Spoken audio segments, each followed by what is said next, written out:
শোক দিবসে জন্মদিন উদযাপনের অভিযোগে মামলায় হাজিরা না দেয়ায় বেগম জিয়ার বিরুদ্ধে গ্রেফতারি পরোয়ানা। আগামী ২রা মার্চ প্রতিবেদন দাখিল। দুর্নীতি মামলায় সরকার দলীয় এমপি বদিকে খালাস দেয়া নিম্ন আদালতের রায়ের বিরুদ্ধে হাইকোর্টে দুদকের আপিল। সাঁওতালদের ওপর হামলার ঘটনায় আইনি ব্যবস্থার বিষয়ে পুলিশকে জানাতে হাইকোর্টের নির্দেশ।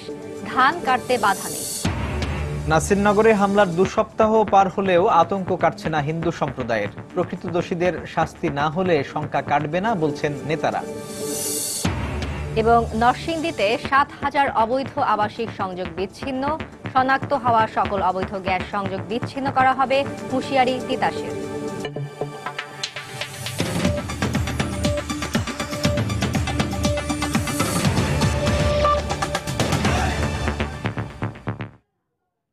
বাংলার সময় সঙ্গে আছি সাজিদ রাজু এবং আমি ফারজানা মুমু। বঙ্গবন্ধু শাহাদাত বার্ষিকীর দিনে কথিত জন্মদিন উদযাপনের অভিযোগ মামলায় আদালতে হাজির না হওয়ায় বিএনপি চেয়ারপারসন বেগম খালেদা জিয়ার বিরুদ্ধে গ্রেপ্তারি পরোয়ানা জারি করেছেন আদালত। সকালে ঢাকা মহানগর হাকিম মাজহারুল ইসলামের আদালত এই আদেশ দেন। আগামী ২রা মার্চ গ্রেপ্তারি পরোয়ানা বিষয়ক প্রতিবেদন দাখিলের জন্য দিন ধার্য করা হয়েছে। গত ৩০ আগস্ট বেগম জিয়ার বিরুদ্ধে এই মামলাটি করেন এক সাংবাদিক। ওই দিনই আদালত মামলা আমলে নিয়ে বেগম জিয়াকে ১৭ অক্টোবর আদালতে হাজির হওয়ার নির্দেশ দেন। বেগম জিয়া সেদিন আদালতে না যাওয়ায় তার বিরুদ্ধে গ্রেপ্তারি পরোয়ানা জারির আবেদন করেন বাদী। মামলার বাদী অভিযোগ করেন, বঙ্গবন্ধুকে হেয় করতেই বিএনপি চেয়ারপারসন উদ্দেশ্যমূলকভাবে ১৫ আগস্ট জন্মদিন উদযাপন করে আসছেন।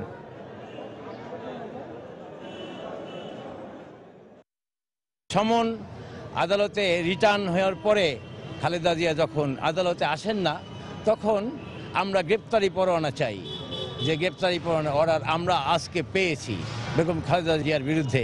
যারা এই মামলা করে বেনিফিট নিতে চায় সরকারের কাছ থেকে, এই ধরনের কিছু লোক অতি উৎসাহী লোক ইচ্ছে করেই বিভিন্ন ঘটনা দেখিয়ে বিভিন্ন মামলা করতেছে।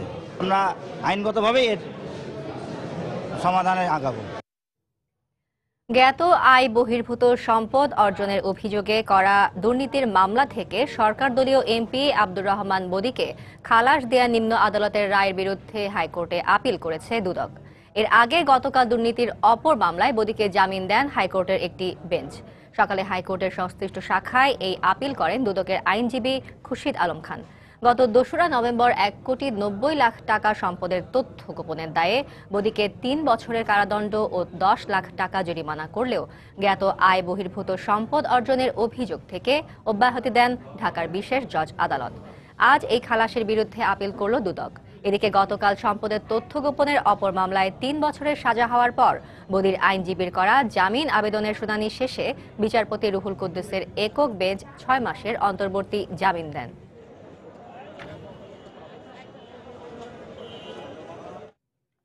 গোবিন্দগঞ্জে সাঁওতালদের উপর হামলায় দায়ীদের বিরুদ্ধে কি ব্যবস্থা নেওয়া হয়েছে তা জানতে চেয়েছেন হাইকোর্ট। আগামী ১০ দিনের মধ্যে পুলিশ সুপার সহ সংশ্লিষ্টদের এ বিষয়ে প্রতিবেদন দাখিল করতে বলা হয়েছে। এছাড়া সাঁওতালদের চলাফেরার স্বাধীনতা ও ধান কাটা নির্বিঘ্নে করার নির্দেশ দিয়েছেন উচ্চ আদালত। এদিকে রংপুর মেডিকেলে চিকিৎসাধীন অবস্থায় গ্রেপ্তার ২ সাঁওতালকে জামিন দিয়েছেন আদালত। এছাড়া তাদের উপর হামলার নেপথ্যে স্থানীয় সংসদ সদস্য আবুল কালাম আজাদ ও চেয়ারম্যান বুলবুলের ইন্ধন রয়েছে বলে আদালতে প্রতিবেদন দাখিল করেছে মানবাধিকার সংগঠন আইন ও সালিশ কেন্দ্র।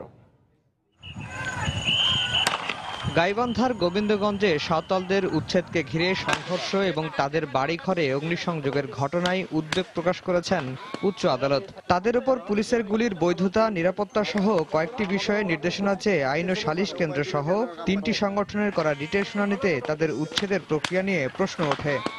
শুনানিতে সংঘর্ষের পেছনে স্থানীয় সংসদ সদস্য ও চেয়ারম্যানের ইন্ধন রয়েছে আশকের এমন প্রতিবেদন আদালতে তুলে ধরা হয়।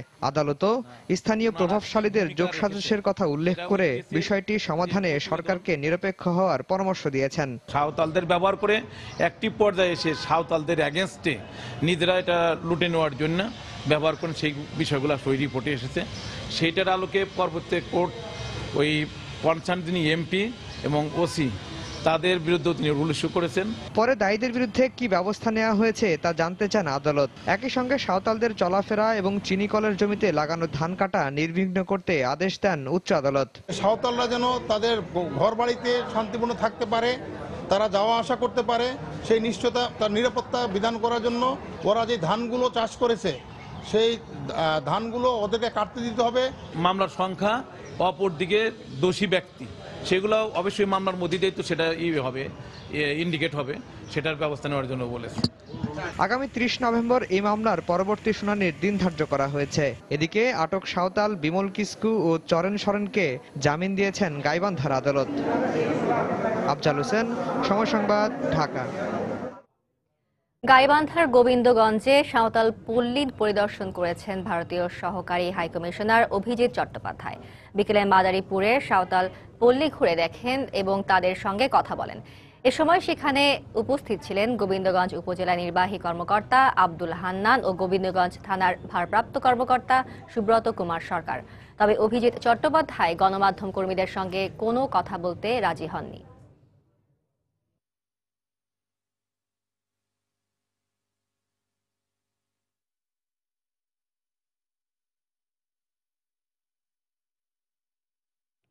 এদিকে ধান কাটা নির্বিঘ্ন রাখতে উচ্চ আদালতের নির্দেশে সন্তোষ প্রকাশ করেছেন গাইবান্ধার সুন্দরগঞ্জের সাঁওতাল পল্লীর বাসিন্দারা। কেটে আমরা ঘরে তুলতে পারবো বা সবাই মিলে এটা বাল বাচ্চা নিয়ে আমরা খাইতে পারবো সবাই। আমরা যখন হাইকোর্ট থেকে রিট পেয়েছি তাতে অনেক শান্তি, আমাদের খুব ভালো লেগেছে। যে রায়টা হলো এর পাশাপাশি আর ওই যে কাঁটাতারের যে বেড়া দেওয়া হয়েছে, এই কাঁটাতারের বেড়াটারও একটা অবসান হবে, এটাও আমরা কামনা করি। এদিকে গাইবান্ধার গোবিন্দগঞ্জের সাঁওতাল পল্লীতে হামলায় আহত দ্বিজেন টুডুর একটি চোখ দৃষ্টিহীন হয়ে পড়েছে, আর অপর চোখ ক্ষতিগ্রস্ত হলেও তা সারিয়ে তোলা সম্ভব বলে জানিয়েছেন চিকিৎসক। আহত দ্বিজেনের সঙ্গে দেখা করতে গেলে তিনি অভিযোগ করেন অপরাধ না করেও সাজা পেতে হচ্ছে তাকে। কামরুজ্জামান মামুনের রিপোর্ট। পুলিশ প্রহরায় হাসপাতালে চিকিৎসাধীন গাইবান্ধার গোবিন্দগঞ্জের হামলার ঘটনায় আহত দ্বিজেন টুডু। একটি চোখ হয়ে পড়েছে দৃষ্টিহীন, আর অপরটির চিকিৎসা চলছে যাতে পুরো অন্ধ না হয়ে যায়। এই যে অসহায় মানুষকে এইভাবে মারে আবার ফান্দে ফালাইয়া এই যে দোষী কইরা আবার মনে করেন যে নিয়ে যায় হলো হাজতে, তাহলে সরকারের দোষ না? তারা গিয়ে না প্রশাসনের লোক না, তারা সরকারি লোক না, তারা তাহলে মনে করেন যে আমার মতো মানুষ কেমনে বাঁচবে? কি জন্য নিয়ে যাবে? আমাদের জায়গা জমি আবার আমাদেরকে নিয়ে যাবে? জাতীয় চক্ষু বিজ্ঞান ইনস্টিটিউটের পরিচালক জানালেন, দ্বিজেনকে সুস্থ করতে 5 সদস্যের মেডিকেল বোর্ড কাজ করছে। চোখটা যেটা নষ্ট হয়েছে সেটার ভিতরে স্প্রিনটা ঢুকে গিয়েছিল, ভিতরে রক্তক্ষরণ হয়েছে, যার জন্য আর ওটা রেটিনাতেও আঘাত করেছে, যার কারণে তার দৃষ্টিতে চলে গিয়েছে। আর একটা চোখে সামান্য ব্লিডিং আছে ভিতরে, যেটাকে ভিট্রাস হেমোরেজ বলে, সেটাও চিকিৎসা চলছে। আস্তে আস্তে সেটা ঠিক হয়ে যাওয়া আশা করছি, আস্তে আস্তে সে ঠিক হয়ে যাবে। হাসপাতাল থেকে মুক্তির পর আইনের হাতে বন্দী হতে হবে দ্বিজেনকে। এত ক্ষতির পরও বাপদাদার জমি যেন ফিরে পান, এটি তার চাওয়া। কামরুজ্জামান মামুন, সময় সংবাদ, ঢাকা। বাংলার সময় আরো থাকছে। মিয়ানমারের সামরিক অভিযান থেকে বাঁচতে বাংলাদেশে ঢোকার চেষ্টা করছে শত শত রোহিঙ্গা। সতর্ক অবস্থানে বাংলাদেশ, 3 প্লাটুন বিজিবি মোতায়েন।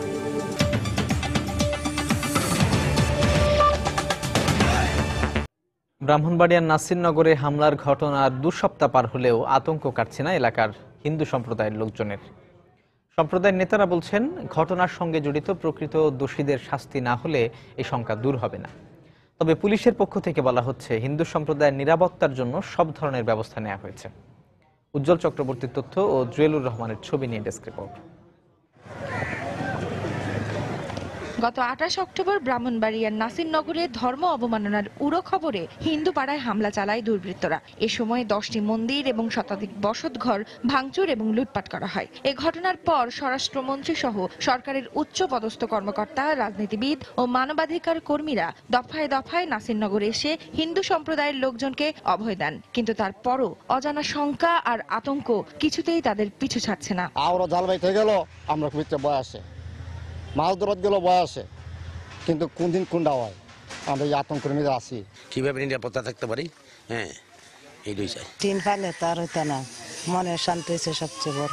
হিন্দু সম্প্রদায়ের নেতারা জানান, ঘটনার সাথে জড়িত প্রকৃত দোষীদের শাস্তি না হলে এই ভয় শঙ্কা দূর হবে না। কিছুদিন আগে একটা ঘটনা ঘটে গেল, এই জন্য আমরা এখন চাই যে দীর্ঘমেয়াদী একটা নিরাপত্তা ব্যবস্থা। যারা প্রকৃত অপরাধী তাদেরকে আইনের আওতায় এনে দৃষ্টান্তমূলক শাস্তির ব্যবস্থা নেওয়া হোক এবং যারা নিরপরাধী ব্যক্তি তাদেরকে যেন হয়রানি না করা হয়। এদিকে হিন্দুদের সব ধরনের নিরাপত্তার ব্যবস্থা গ্রহণ করা হয়েছে বলে জেলা পুলিশের পক্ষ থেকে বলা হয়েছে। রাজ্যে পাহারার ব্যবস্থা করা হয়েছে, আমাদের মোবাইল প্যাট্রোলিং রয়েছে, বিজিবি রয়েছে, এখনো র্যাব রয়েছে। স্বাভাবিক জীবনযাপনের জন্য সকলকে আমরা আমাদের পক্ষ থেকে পূর্ণ আস্থা রাখার জন্য আমরা অনুরোধ করেছি।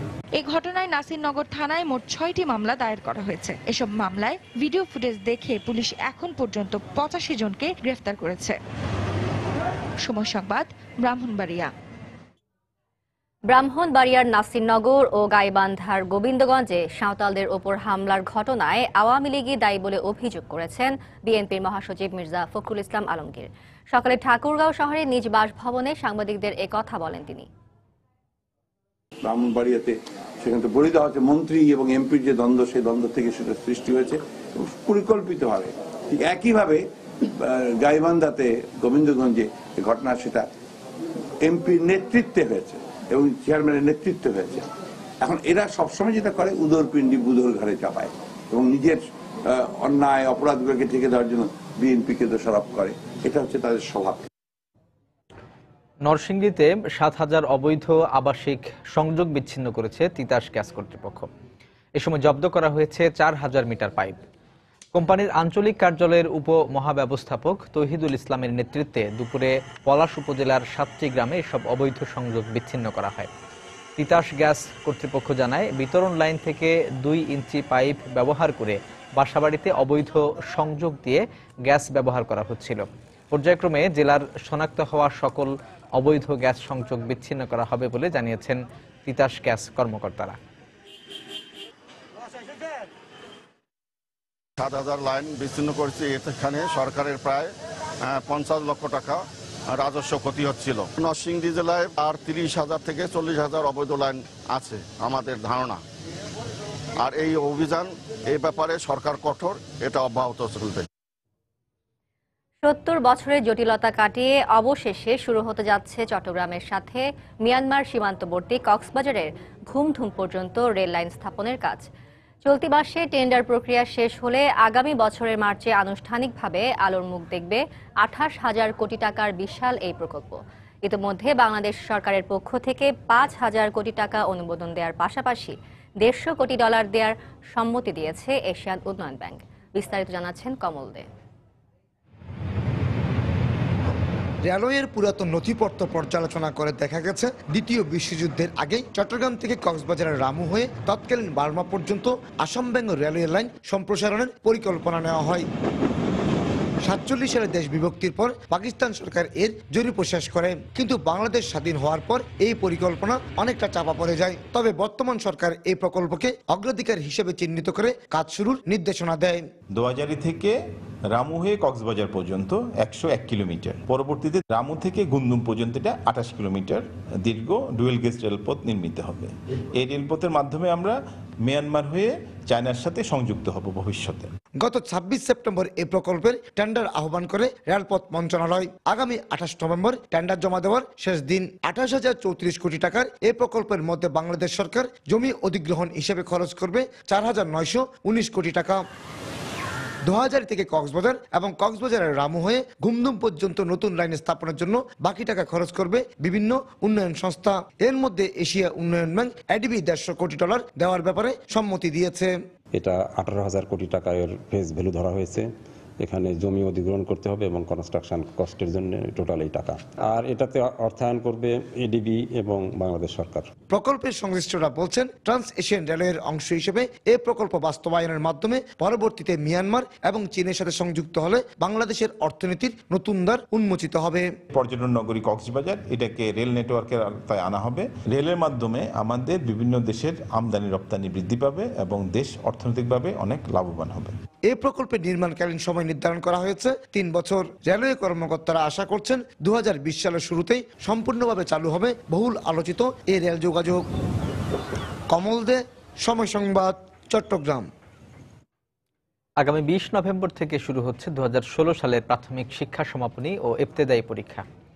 সকালে সচিবালয়ে এক সংবাদ সম্মেলনে প্রাথমিক ও গণশিক্ষামন্ত্রী এই তথ্য জানান। চলতি বছর 32,30,288 জন পরীক্ষার্থী পরীক্ষায় অংশ নিচ্ছে। গত বছরের তুলনায় এবছর শিক্ষার্থী কমেছে 24,226 জন।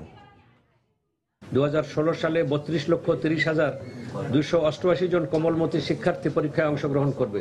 আশা করছি বিগত বছরগুলোর অনুরূপ এবারও সংশ্লিষ্ট কর্মকর্তা, কর্মচারী এবং শিক্ষকবৃন্দ সমাপনী পরীক্ষা সুষ্ঠুভাবে সম্পন্ন করবেন। ক্যাবিনেটের সিদ্ধান্ত অনুযায়ী দুটো পরীক্ষা হচ্ছে, একটা হচ্ছে এই পিইসি আর একটা হলো জেএসসি বা জেডিসি। যতক্ষণ পর্যন্ত ওখান থেকে সিদ্ধান্ত না হয় ততদিন এটা চলিবে। বাংলার সময় আরো থাকছে। রাত থাকতে কাজে যায় আর পরের দিন রাতে আসে। খুলনায় বাসের ধাক্কায় মাহেন্দ্রর চালক সহ 2 জন নিহত। গুরুতর আহত 6 জনকে বিভিন্ন হাসপাতালে ভর্তি। কক্সবাজারে যাত্রীবাহী বাসের ধাক্কায় স্কুল ছাত্রীর মৃত্যু। এবং টাঙ্গাইলের মধুপুরে এক তরুণীকে গণধর্ষণের মামলার রায় ঘোষণা, সহায়তাকারী নারী সহ 5 আসামির যাবজ্জীবন।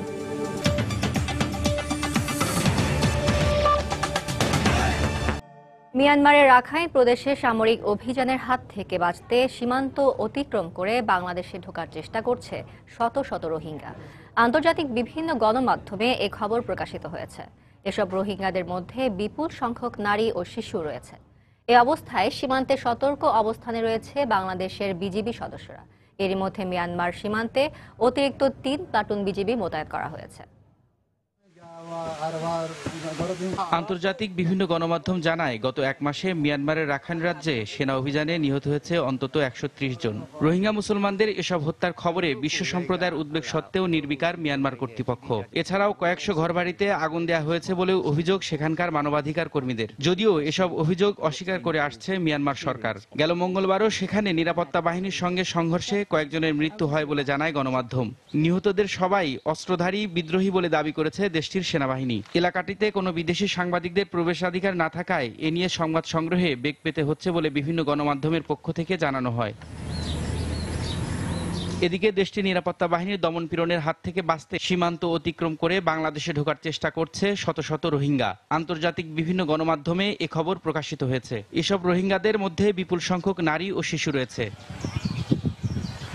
এ অবস্থায় সীমান্তে সতর্ক অবস্থানে রয়েছে বাংলাদেশের বিজিবি সদস্যরা। আমরা সীমান্তে নজরদারি বৃদ্ধি করেছি। 3 প্লাটুন জনবল আমাদের রিজিয়ন হেডকোয়ার্টার থেকে আমাদেরকে দেওয়া হয়েছে। ছোটখাটো বিষয় বা ছোটখাটো রিকোয়ারমেন্টের জন্য তারা অনেক সময় বাংলাদেশে অনুপ্রবেশ করে থাকে এবং সেই অনুযায়ী আমরা ব্যবস্থাও গ্রহণ করে থাকি এবং তাদেরকে ফেরত পাঠানোর ব্যবস্থা করে থাকি যাতে আমরা বাংলাদেশে অনুপ্রবেশ করতে না পারে। রাখাইন রাজ্যে 10 লাখেরও বেশি রোহিঙ্গা বসবাস করে, যাদেরকে বাংলাদেশ থেকে পালিয়ে আসা অবৈধ অভিবাসী হিসেবে উল্লেখ করে নাগরিক হিসেবে স্বীকৃতি দেয়নি মিয়ানমার সরকার। 2012 সালে মিয়ানমারের রাখাইন রাজ্যে জাতিগত দাঙ্গায় শতাধিক রোহিঙ্গা মুসলিম নিহত হন। এরপর চলতি বছরের গেল 9 অক্টোবর নিরাপত্তা বাহিনীর একটি ঘাঁটিতে অজ্ঞাত অস্ত্রধারীদের হামলার পর সেনাবাহিনী সেখানে ক্লিয়ারেন্স অপারেশন হিসেবে ব্যাপক অভিযান শুরু করে। রবিউল ইসলাম আওলাদ, সময় সংবাদ। প্রবাসী কল্যাণ মন্ত্রণালয় নিবন্ধন ছাড়া কোনো শ্রমিক বিদেশে যেতে পারবে না। নিবন্ধন ছাড়া কেউ বিদেশ পাড়ি দিলে তার দায়িত্ব নেবে না সরকার, এমনটাই নিয়ম বলছে মন্ত্রণালয়। এ কাজে প্রবাসী কল্যাণ ভবনে এসে নানা ভোগান্তি পোহাতে হয় শ্রমিকদের। আর নিবন্ধনের অংশ হিসেবে আঙুলের ছাপ নেওয়া অপ্রয়োজনীয় বলে মনে করছেন বিশেষজ্ঞরা। বিস্তারিত জানাচ্ছেন কাজল আব্দুল্লাহ। যারা নতুন তাদের সাক্ষাৎকার বা ট্রেনিং এর ব্যবস্থা করুন। পুরাতন জন্য কিসের সাক্ষাৎ, তারা তো পুরান বিদেশ করে আসছে। 9টা বাজে অফিসের ভিতরে লোক ঢুকাইছে, এখনো পর্যন্ত তার ট্রেনিং শেষ হয় না, তার ইন্টারভিউ শেষ হয় নাই। ফরিদপুর আমার ফিরতে হবে, ঢাকায় তো আমার বাসা নাই থাকার জন্য। প্রবাসী কল্যাণ ভবনে নিবন্ধন করতে এসে এভাবেই নিজেদের দুর্ভোগের কথা জানান শ্রমিক ও স্বজনরা। তাদের মতো দেশের বিভিন্ন জেলা থেকে প্রতিদিনই প্রায় 2000 লোক এখানে আসেন সেবা নিতে। প্রাথমিক যাচাই বাছাই শেষে প্রয়োজনীয় কাগজপত্র জমা দেয়া, সাক্ষাৎকার, ব্যাংক ড্রাফট সহ বিভিন্ন পর্যায়ে কাজ শেষ করতে হয়। এইসব কার্যক্রমে সব ক্ষেত্রেই সময় গুনতে হয় ঘন্টার পর ঘন্টা। শেষ সময় আসতে হয় ফিঙ্গারপ্রিন্ট বা আঙ্গুলের ছাপ দিতে। সরকারের বিভিন্ন দপ্তরে প্রাপ্তবয়স্ক নাগরিকদের তথ্য থাকলেও পুনরায় ব্যক্তি নিশ্চিত করতেই আঙ্গুলের ছাপ নেওয়া হচ্ছে বলে জানায় মন্ত্রণালয়। কে কার ছাপ দিয়ে আসছে তা আমরা জানি না, আমরা নিশ্চিত হতে চাই যে ওই লোকটাই ছাপ দিছে। এই জন্য আমরা এখানে আবার নতুন করে নেওয়ার ব্যবস্থা রেখেছি। বিদেশ যাওয়ার আগে আঙ্গুলের ছাপ নেয়াকে অপ্রয়োজনীয় বলে মনে করেন গবেষকরা। গভর্নমেন্ট যদি মেসেজ দিয়ে বলে যায় যারা বিদেশ যেতে চান তারা আপনাদের মোবাইলে অথবা গভর্নমেন্ট তারা যে ডাটাটাকে যে 18 লক্ষ লোকের যে ডাটা আছে সেখান থেকে তো সবাই তো তাদের মোবাইল নাম্বার দিয়েছে, তো মোবাইল থেকেই তো সবার ফিঙ্গারপ্রিন্টটা মোবাইল কোম্পানিগুলোতে আছে, তো গভর্নমেন্ট সেখান থেকেই তো নিতে পারে ডাটাটা। সেখানে কেন আবার আরেকটা মাধ্যম তৈরি করে মানে আরেকটা লেয়ার মিডলম্যান তৈরি হয়। তবে সরকারি জনশক্তি কর্মসংস্থান ও প্রশিক্ষণ ব্যুরো বিএমইটি জানায় নিবন্ধন না করে কোনো শ্রমিক বিদেশ গেলে তার দায় দায়িত্ব নেবে না সরকার। যারা বৈধভাবে যাবে তারা সরকারের যেগুলো সুযোগ সুবিধা আছে সবগুলোই পাবে তারা। যেমন মারা গেলে তারা এখন 3 লাখ টাকা পায়, তারপর দাফন কাফনের জন্য তারা 35,000 টাকা দেওয়া হয়, কেউ অসুস্থ হলে তাদের চিকিৎসা করা হয়, তারপরে তাদের ছেলে মেয়েদের বৃত্তি দেওয়া হয়, এই ধরনের বিভিন্ন প্রোগ্রাম নেওয়া হয়েছে। শ্রমিকদের স্বার্থে নিবন্ধনের সব প্রক্রিয়া আরো সহজ করার পরামর্শ সংশ্লিষ্টদের। কাজল আব্দুল্লাহ, সময় সংবাদ, ঢাকা। খুলনায় বাসের ধাক্কায় মাহেন্দ্র চালক সহ 2 জন নিহত হয়েছেন। এই ঘটনায় আহত হয়েছেন আরো 6 জন। অন্যদিকে কক্সবাজারে যাত্রীবাহী বাসের ধাক্কায় এক স্কুল ছাত্রীর মৃত্যু হয়েছে। প্রত্যক্ষদর্শীরা জানান সকালে কক্সবাজার শহরের বাইপাস সড়কের জেল গেট এলাকায় রাস্তা পার হচ্ছিল 3 স্কুল ছাত্রী। এ সময় যাত্রীবাহী একটি বাস তাদের ধাক্কা দিলে ঘটনাস্থলেই নিহত হয় আসিফা। আহত হয় রুমি ও উর্মি নামে 2 বোন। তাদের উদ্ধার করে চট্টগ্রাম মেডিকেল কলেজ হাসপাতালে ভর্তি করা হয়েছে। এদিকে খুলনার রূপসা উপজেলা থেকে কয়েকজন শ্রমিক মাহেন্দ্র করে বাগেরহাটে যাচ্ছিল। পথে আলাইপুরে যাত্রী নামানোর সময় মাহেন্দ্রটিকে পেছন থেকে ধাক্কা দেয় একটি বাস। এতে ঘটনাস্থলেই মাহেন্দ্রর চালক মিলন নিহত হয়। আহত 7 যাত্রীকে উদ্ধার করে বিভিন্ন হাসপাতালে ভর্তি করা হয়। চিকিৎসাধীন অবস্থায় খুলনা মেডিকেল কলেজ হাসপাতালে আরও একজনের মৃত্যু হয়। সাবধানে সামনে এসে বাস পিছন দিয়ে আমাকে মারিয়ে দিছে, দিয়ে বাস চলে গেছে। জায়গায় একজন মনে মারা গেছে। লোকেদের খুব বিচার চাইছে, আমার আব্বু নিরীহ লোক যে রাত থাকতে কাঁদে দেয় আর পরের দিন রাতে আসে। সারাদিনই আমার বাপটার একবার একটু মুখ দেখতে পারি না। টাঙ্গাইলের মধুপুরে গণধর্ষণ মামলায় 5 আসামির যাবজ্জীবন কারাদণ্ড দিয়েছেন আদালত। দুপুরে গাজীপুর নারী ও শিশু নির্যাতন দমন ট্রাইব্যুনালের বিচারক সৈয়দ জাহেদ মঞ্জুর এই আদেশ দেন। হাইকোর্টের নির্দেশে 2014 সালে মামলাটি গাজীপুরে স্থানান্তর করা হয়েছিল। মামলার বিবরণে জানা যায় 2012 সালের 6 ডিসেম্বর টাঙ্গাইলের মধুপুরে মামাতো বোনের বিয়েতে গিয়ে গণধর্ষণের শিকার হন এক নারী। এই ঘটনায় নির্যাতিতার ভাই বাদী হয়ে টাঙ্গাইল মধুপুর থানায় নারী ও শিশু নির্যাতন আইনে মামলা করেন। মামলা দায়েরের পর ধর্ষণের সহায়তাকারী এক নারী সহ 5 জনকে গ্রেপ্তার করে পুলিশ। ডাক্তারি পরীক্ষা ও নির্যাতিতার জবানবন্দির ভিত্তিতে মধুপুর থানার ওসি মুজিবুর রহমান আদালতে অভিযোগপত্র দাখিল করেন। দীর্ঘ বিচারিক প্রক্রিয়া শেষে আদালত আজ 5 জনের যাবজ্জীবন কারাদণ্ডের আদেশ দেন।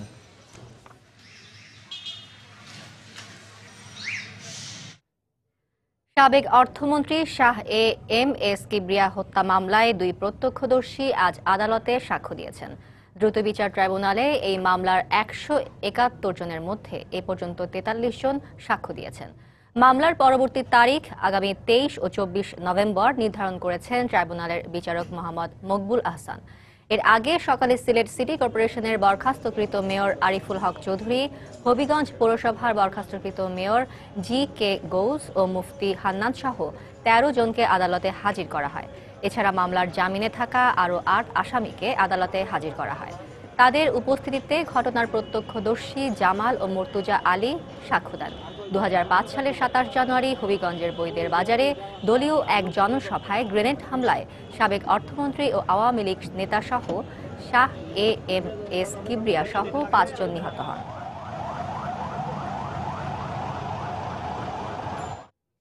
আসন্ন নারায়ণগঞ্জ সিটি কর্পোরেশন নির্বাচনের মনোনয়নপত্র বিতরণ শুরু হয়েছে। তবে নির্বাচন কমিশনের জারি করা নতুন বিধি না জানায় কোনো প্রার্থী মনোনয়নপত্র সংগ্রহ করতে পারেননি।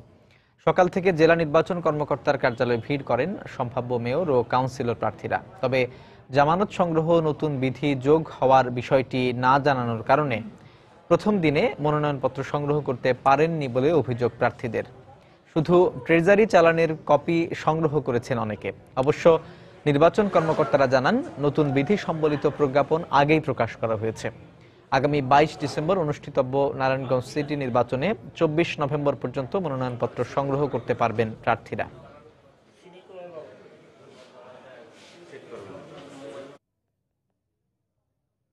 সিলেটে দুদকের মামলায় জেলা মুক্তিযোদ্ধা সংসদের কমান্ডার সুব্রত চক্রবর্তীর জামিন আবেদন নামঞ্জুর করে কারাগারে পাঠানোর নির্দেশ দিয়েছেন আদালত। সকালে chief metropolitan magistrate Saifuzzaman hero এই আদেশ দেন। দুদক জানায়, মুক্তিযোদ্ধা সংসদের জেলা কমান্ডার হিসেবে দায়িত্ব পালনকালে 3.5 কোটি টাকা আত্মসাতের অভিযোগ ওঠে সুব্রত চক্রবর্তীর বিরুদ্ধে। অভিযোগের ভিত্তিতে দুদক নোটিশ দিলেও তিনি এর কোনো জবাব দেননি। গত 1 সেপ্টেম্বর তার বিরুদ্ধে কোতোয়ালি থানায় মামলা করে দুদক। এ মামলায় গতকাল রাতে তাকে গ্রেফতার করা হয়। লালমনিরহাটে ট্রেনে কাটা পড়ে বেগম নামে এক নারীর মৃত্যু হয়েছে। গতকাল শহরের খোঁচাবাড়ি রেল লাইন থেকে তার লাশ উদ্ধার করা হয়। এলাকাবাসী জানান, বেগম বহুদিন ধরে খোঁচাবাড়ি গ্রামে তার ভাই সামাদের বাসায় থাকতেন। প্রায়ই ভাইয়ের বউয়ের সঙ্গে পারিবারিক কলহের জের ধরে বেগমকে মারধর করা হতো বলে অভিযোগ করেন প্রতিবেশীরা। এসব কারণে অভিমান করে তিনি আত্মহত্যা করতে পারেন বলে জানান তারা। তবে মারধর করার অভিযোগ অস্বীকার করে স্বজনরা জানান, বেগম মানসিক ভারসাম্যহীন ছিল। এদিকে পুলিশ বলছে, ময়না তদন্তের পরে মৃত্যুর সঠিক কারণ জানা যাবে। আপনার ননদকে নাকি আপনি টর্চারিং করছেন, তো ভাইজান আজকালকে করিনি, পরশু দিন আমি করছি। অনেক তো হয়তো আমরা তো প্রায় ধরিয়ে মারে, ওই মারি খায়াটা গ্রামের মানুষ সবাইকে কই দিয়ে তো মারি খায়াটা সহ্য করবে পাই না, ওই আজকে মরি। মাথার সমস্যা আগে থাকে, ও যে পাগল এটা ওর ভাই বোনও জানে, গ্রামবাসীও জানে, সবাই জানে। এখন মকর লাশের বিভিন্ন টুকরা আছে, এগুলো টিয়া করবো, ছবি উঠাবো, সুরতাল করবো, তারপর তদন্ত করবো, তারপরে কি হচ্ছে এগুলো জানা যাবে পরবর্তী। পিরোজপুরে 5ম শ্রেণীর এক ছাত্রীকে ধর্ষণের মামলায় একজনকে গ্রেপ্তার করা হয়েছে। পুলিশ জানায়, বুধবার রাতে ওই স্কুল ছাত্রীকে নিজ বাড়ি থেকে ডেকে নিয়ে ধর্ষণ করে প্রতিবেশী কাঠ ব্যবসায়ী মহসিন মাঝি। এ সময় তার মা পাশের ঘরে ঘুমাচ্ছিলেন এবং বাবা বাড়ির বাইরে ছিলেন। রাতে বাসায় ফিরে বাবা শিশুটিকে দেখতে না পেয়ে খোঁজাখুঁজি করেন। পরে বাড়ির পাশে একটি স্কুল ঘর থেকে শিশুটিকে উদ্ধার করা হয়। এ ঘটনায় শিশুটির পরিবার সদর থানায় মামলা দায়ের করলে অভিযুক্ত মহসিন মাঝিকে গ্রেপ্তার করে পুলিশ। যারা ধর্মের নামে মানুষ হত্যা করে তাদের বিরুদ্ধে ঐক্যবদ্ধ হওয়ার আহ্বান জানিয়েছেন নৌপরিবহন মন্ত্রী শাহজাহান খান। জামায়াত শিবিরকে সঙ্গে নিয়ে জঙ্গিরা যাতে কোনো কর্মকাণ্ড পরিচালনা করতে না পারে সে ব্যাপারেও সজাগ দৃষ্টি রাখার আহ্বান জানান মন্ত্রী। সকালে মাদারীপুরের ছিলারচরে একটি ফিলিং স্টেশন উদ্বোধন অনুষ্ঠানে তিনি একথা বলেন। যেই ধর্ম সারা দুনিয়াতে শান্তি প্রতিষ্ঠার কথা বলেছে, সেই ধর্ম একটি অশান্তি ধর্ম, সন্ত্রাসী ধর্ম, এইটা প্রমাণ করার জন্য আজকে ইহুদি নাসারারা আমাদের দেশেই শুধু নয় পৃথিবীর বিভিন্ন জায়গায় ইসলামের নামে এই জঙ্গি সৃষ্টি করে এই অপকর্মগুলো করছে। আমাদের সাবধান থাকতে হবে। আর জামাত হলো তাদের দোষক। এই জামাতিরা যাতে কোনো ধরনের কোনো কর্মকাণ্ড না করতে পারে তাদেরকে মদত দিচ্ছে বিএনপি, তাদের সম্পর্কে আমাদের সতর্ক থাকতে হবে। নেত্রকোনা রেল স্টেশনের মাস্টারকে লাঞ্ছিত করার প্রতিবাদে বিক্ষোভ করেছে রেলওয়ে সর্বদলীয় সমন্বয় পরিষদ। সকালে মোহনগঞ্জ রেলওয়ে স্টেশন চত্বরে এই বিক্ষোভ করেন তারা। এ সময় বিক্ষোভকারীরা অবিলম্বে ঘটনার সুষ্ঠু তদন্ত ও বিচার দাবি করেন। গত 8 নভেম্বর মোহনগঞ্জ থেকে ঢাকাগামী আন্তনগর হাওড় এক্সপ্রেস ট্রেনে বিনা টিকিটে ওঠা নিয়ে এক যাত্রীর হাতে লাঞ্ছিত হন স্টেশন মাস্টার গোলাম রব্বানী।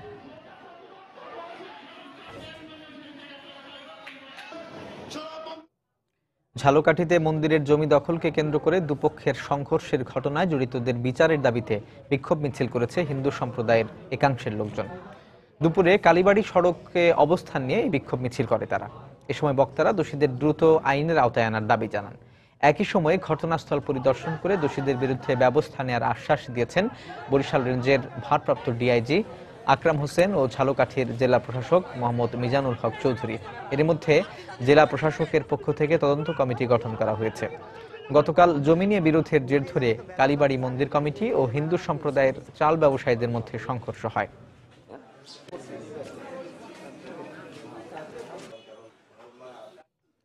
ঢাকার কেরানীগঞ্জে নিরাপদ সড়ক চাই দাবিতে মানববন্ধন করেছেন রোহিতপুর ফার্মাসিউটিক্যাল রিপ্রেজেন্টেটিভ অ্যাসোসিয়েশনের কর্মকর্তা কর্মচারীরা। সকালে ঢাকা বান্দুয়া সড়কে ঘণ্টাব্যাপী মানববন্ধন অনুষ্ঠিত হয়। এতে কেরানীগঞ্জ ড্রাগ অ্যাসোসিয়েশনের কর্মকর্তা কর্মচারী সহ স্থানীয় সচেতন নাগরিকরাও অংশ নেন। এ সময় বক্তারা সড়ক দুর্ঘটনায় জড়িতদের শাস্তি ও ক্ষতিগ্রস্তদের ক্ষতিপূরণের দাবি জানান।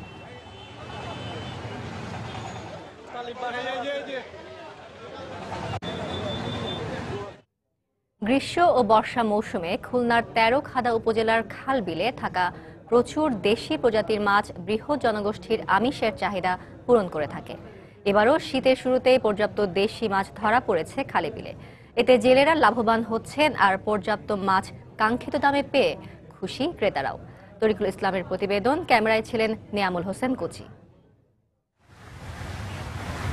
উপরে পদ্মফুল ও কচুরিপানা, নিচে বিস্তীর্ণ জলরাশি, এর মধ্যে লুকিয়ে আছে দেশি প্রজাতির কই, মাগুর, শিং সহ হরেক রকমের মাছ।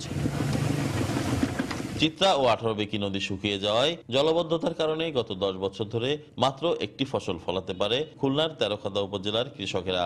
বছরের বাকি সময় মাছ ধরে চলে জীবন জীবিকা। তবে এবছর উপজেলার জলবদ্ধ 10টি বিলে শীতের শুরুতেই ধরা পড়ছে প্রচুর মাছ। নলা, কাতলা, তার বিল্লি জাতের আয়না, ফুটি, শৈল, গজাল, মোট কথা বিল্লিও জাতীয় যত মাছ সব আছে। ওই যা পায় 200-300 টাকা বিক্রি করে, তাতে ভালোভাবে এই সংসার চলতেছে সবাই। শীতের শুরুতেই প্রচুর দেশি প্রজাতির মাছ ধরা পড়ায় ক্রেতা ও বিক্রেতা উভয়ই লাভবান হচ্ছেন। এই মাছগুলো আমরা ধরে, যারা ধরে নেয় এদের কাছ থেকে কিনে বাজারে, বিভিন্ন বাজারে পাঠাই, তারপরে খুলনা পাঠাই, ঢাকায় পাঠাই, বিভিন্ন জায়গায় যায় এই মাছগুলো। প্রচুর পরিমাণে মাছ পাওয়া যায় এখানে। যে বুতিয়ার বিলের মাছ, মানে এখানে দাম খুব কম। উপজেলা মৎস্য কর্মকর্তা বলছেন, উৎপাদন বাড়াতে দেশি মাছ সংরক্ষণে অভয়াশ্রম ও বিল নার্সারি পদ্ধতি কার্যক্রম শুরু করা হচ্ছে। দেশি মাছ সংরক্ষণের জন্য আমরা এখন যে পলিসি নিয়েছি সেটা হলো অভয়াশ্রম স্থাপন এবং বিল নার্সারি, এবং এইটাই এখন পর্যন্ত মানে আমাদের যে পরিবেশ আছে তার সাথে সহনীয়।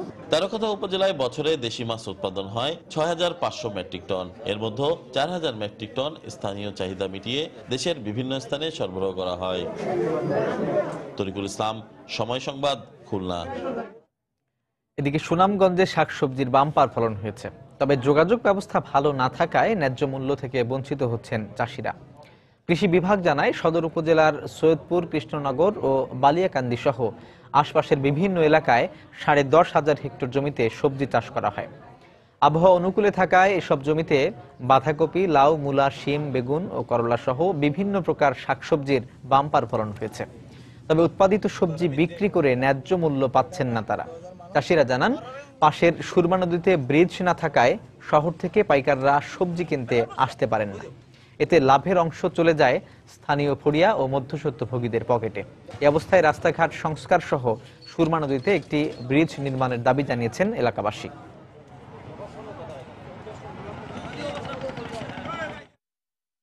প্রচুর ফসল আমরা ফলে থাকি, কিন্তু কৃষকরা ন্যায্য মূল্য না পাওয়ার কারণে তাদের যে অবস্থা, এই অবস্থার কোনো পরিবর্তন হয় না। প্রচুর সবজি হয়, আমরা সবজির ন্যায্য মূল্য পাই না। আমাদের যে রাস্তার যোগাযোগ ব্যবস্থা, আমরা শহরে মালগুলো নিতে পারতেছি না।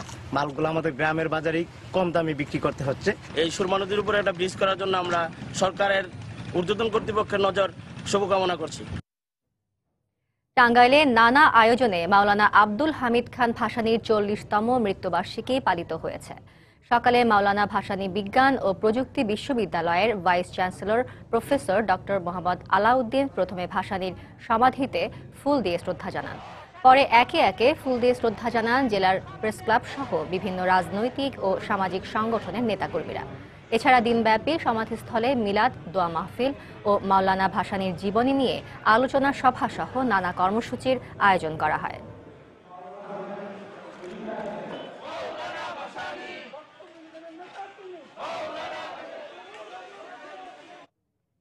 বাংলা সময়ের শীর্ষ সংবাদগুলো জানিয়ে দিচ্ছি আরো একবার।